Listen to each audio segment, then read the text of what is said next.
This video kind of focuses on the stigma reduction aspects from behavioral health integration, and the idea being, and this is something I try to kind of infuse into my own practice, is that if people can understand that their mental health or addiction problems are just that, health problems, every bit as real and legitimate, and no more shame based than uh, an injury or a condition or a chronic condition like diabetes or or a serious virus or an infection, uh, that if they can begin to help those folks who are suffering from behavioral health ailments or injury begin to feel like they're it's just just another health issue, that my hope is that that brings the stigma down, and it seems to, at least in my own work. So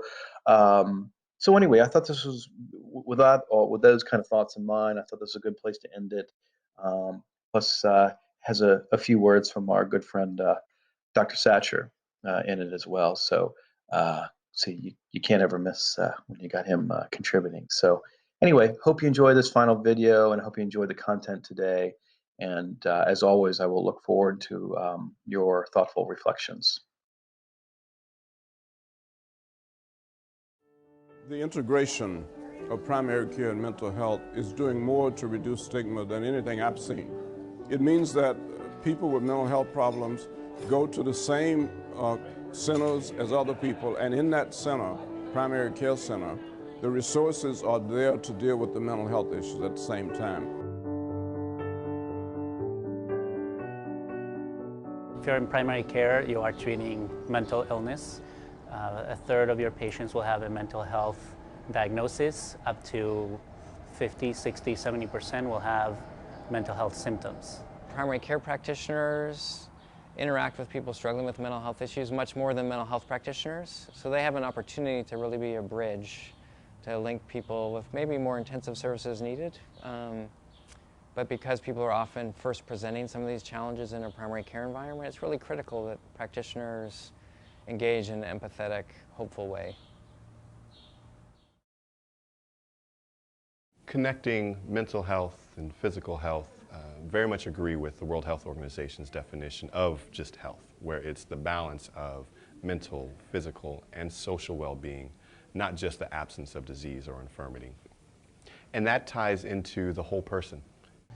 People with mental health diagnoses are more likely to suffer from physical ailments as well, and so it actually should increase your suspicion for physical diagnoses. People with mental health challenges tend to die 25 years earlier than the general population from treatable medical conditions, and often these are conditions such as diabetes, cardiovascular disease, respiratory disease, HIV, AIDS. Chronic diseases like hypertension and diabetes are significantly impacted by people's stress levels and their mental health state, and vice versa. People with mental health issues, some of the medications they may be taking may be contributing to increased risk for physical health issues. I was seeing this doctor who wasn't really listening to me very well, and he decided to prescribe me a different anti-seizure medicine. And I filled out a prescription. I came home and I looked at the warnings, and it said, do not combine this medicine with these list of medicines. And one of the medicines I take to sleep because I have insomnia. And I called him the next day and I was like, this says it's dangerous to take with this. And he's like, you know what we'll do? You're just anxious. I'm going to give you a list of things to do before bed just so you'll be less anxious, and then you can sleep and just take your meds. And he was ignoring the fact that I've had insomnia for over 3 years, that going to sleep isn't just as easy as don't eat 5 hours before bed or don't look at your phone. It's a chronic thing that I've had. There's a culture that exists among health professionals that often creates barriers for people seeking mental disorders. The first step is to admit that, and then to get busy changing it. Stigma plays a role because a lot of times people don't feel comfortable in the primary care environment, and often the primary care staff or even the physician won't they may have certain preconceived ideas and notions about what someone with a mental health condition looks like or how they react. My mental health has definitely gotten in the way of doctors treating me for my body. An example of that would be for the past year and a half about, I was experiencing like classic symptoms of celiac disease, which is actually can be pretty serious, and it kept getting worse and worse. And I kept going back to the doctor and saying, please listen to me. I know my body, like I'm getting sicker and sicker. And they're like, you know, you had this overdose a couple months ago or like a while ago, and you have anxiety, like it's probably just an anxious stomach. Finally, a year later, they did a simple blood test for celiacs, and it came back positive.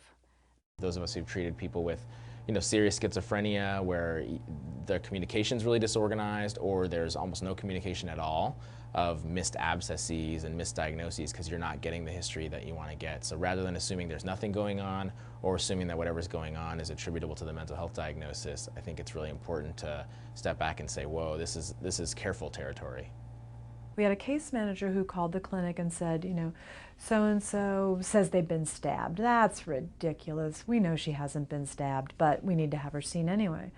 So she came in, and I remember hearing the story, and it was all about a stabbing, and it was really confusing. But I ended up, of course, doing a physical exam, and lo and behold, she had a very significant skin infection on her belly. And she ended up needing to be hospitalized for it. So that was a real learning for me of listening with an open mind to the stories and knowing that the surface of the story might sound fantastical, but there may very well be elements of deep truth underneath that I, as a primary care provider, as a physician, need to listen to.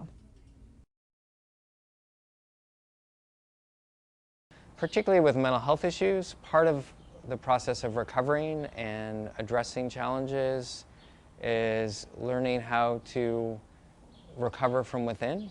So unlike some other issues like a pneumonia where a practitioner can prescribe a pill and cure, the cure has to come from the relationship. People with mental illness suffer from the stigma. They can often be written off as not able to tell their stories well. So I think you really have to have a good relationship with a patient and sort of hold yourself in a calm and accepting place such that as the story emerges from the patient, you can take it in. The beginning of the appointment is really critical. So starting with open-ended questions, introducing yourself in sort of a calm and slow way. If you have a computer in the room or a chart, at the beginning of the appointment at least, really taking that moment to sit there and be present for the individual that's coming in to see you. Well, this was a 16-year-old patient. He was about my complexion. He was paranoid schizophrenia. And he just would not tolerate any white person coming into his room. I mean, that was a battle cry. And so I was the only one who could talk to this patient. I was just a junior medical student, so they had to work with me to make sure I knew what to ask him and all that.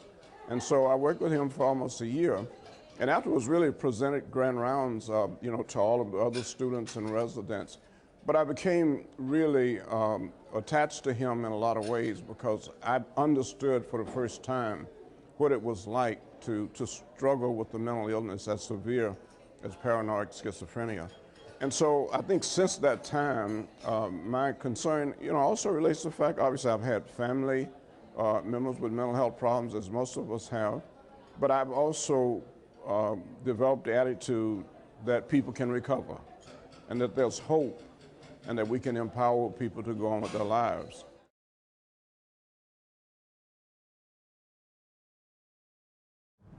I think the relationship is the most important clinical tool you have at your disposal when we're talking about complex behaviors and mental illness.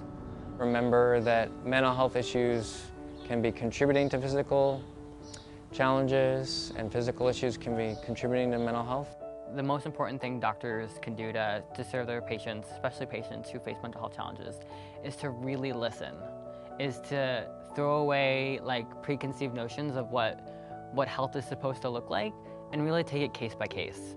You need to have a real sense of meeting your patient where they are, knowledge about stigma, and how to reach across the divide and try to destigmatize that for patients. You can't underestimate anybody or any circumstance, and you always have to hold hope.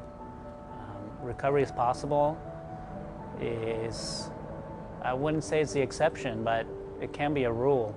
And as health professionals, we have to respond with a high level of concern, and we have to make sure that we're prepared to make a difference in the lives of all of our patients.